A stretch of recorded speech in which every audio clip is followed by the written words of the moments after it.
Good morning to my dear students. Students, today I am here with a new chapter. Chapter is microbes in human welfare. So, students, in this chapter we have to discuss about different types of microbes, and I will tell you that how they are helpful for us or how sometimes they are causing various kinds of diseases. So, I am going to start the topic from the very first term, microbe. I want to tell you that what are microbes and what are their various types and how they are beneficial for us. So students, as we all know that microbe means microscopic organisms, and there is a great variety of microorganisms around us. These might be protozoans, these might be bacteria, or these might be fungus.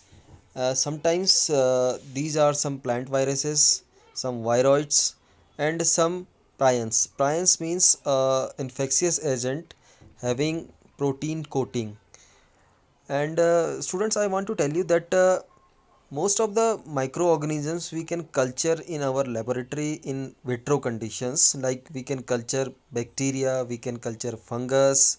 Okay, if we have a particular nutrient medium, in that particular medium we can culture them, and we can form their colonies, and we can observe or we can see them with the help of the naked eyes too. So as I mentioned earlier that microbes may be beneficial as well as they may cause some diseases too. So initially I want to tell you that where can we find microbes. So I want to tell you that microbes are present everywhere in the earth or everywhere in the globe. Okay, if we are observing thermal vents or geysers where temperature is more than 1000 degrees Celsius, they might be present there, or deep in the soil they are present, under snow they are present. Okay, and a variety of protozoans are there, a variety of bacteria are there, variety of fungus are there, viruses are there, viroids are there.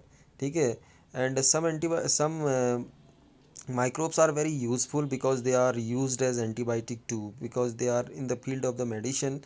They are boon for us, means the antibiotics are the strains which are extracted from some microorganisms and are used to check the growth of disease causing pathogens, while some microbes are hazardous too or some are harmful too, because they can cause different kinds of diseases. So initially I am going to talk about how they are beneficial for us, because about the hazardous or disease causing pathogens we discussed in our previous chapter.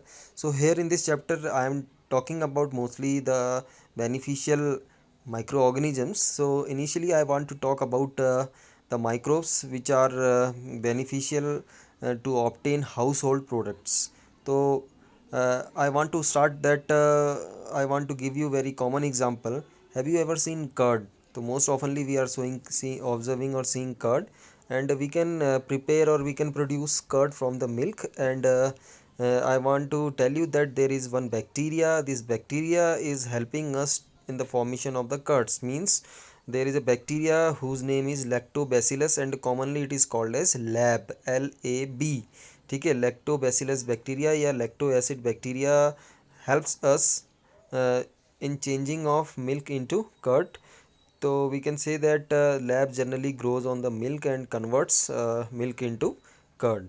ठीक है, during growth the lab produces acids that coagulate and partially digest the milk protein. So if somebody is going to ask you that how the lab are beneficial or how they are converting milk into curd, so you can say that while they are growing on into the milk, they produce certain acids, and these acids partially digest the proteins of the milk and they convert milk into curd by coagulating it. Okay, now it also improves the nutritional quality. But one more benefit of lactobacillus or lab is there.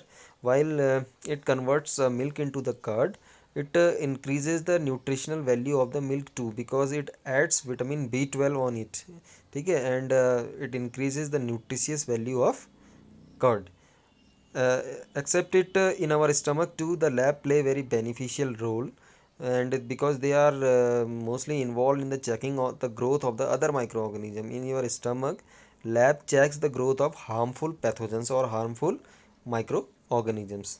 ठीक है, similar to it, the dough which is used for making bread, is fermented by yeast, or yeast is also kind of bacteria, and this yeast is called baker's yeast, and its scientific name is Saccharomyces cerevisiae. So while we are going for the bread industries, ठीक है, or we are going to bake bread. So during the baking of the bread, one microorganism is used, and mostly its name is asked in competitive examinations. तो इसका नाम है baker's yeast, and the scientific name is Saccharomyces cerevisiae. Similarly, toddy is a traditional drink, ठीक है, of some parts of the southern India, and which is formed by the palm tree. Actually, the palm tree or the sap of the palm tree is fermented with the help of some microorganisms, and it is converted into a beverage which is known as toddy. ठीक है. Similarly, microorganisms are also beneficial to produce um uh, cheese and some other item. I want to tell you that cheese is also produced by a bacteria, especially I am talking about Swiss cheese. So if you will observe Swiss cheese, so you will find out that there are too many large holes like structures are present in the Swiss cheese, and these holes are produced by due to the release of the carbon dioxide gas. Actually, one bacterium is there, and its name is Propionibacterium sermani. Its name is Propionibacterium sermani. It helps in the formation of Swiss cheese. Similar kind of cheese is Roquefort cheese, ठीक है, and it is also produced by a fungus, and it has a particular flavor, or it has a specific flavor due to the presence of that particular fungus. So today I am concluding that how the microorganisms are very beneficial for us, and how these are used in the household products. So I hope so that the today's topic was quite simple and you understood it very well. Still, if you are feeling any difficulty, you can concern with me. Once again, I will meet you tomorrow with a new video where I will discuss about the benefits of microbes in industries. ठीक है, till then, thank you, bye bye, and have a nice day.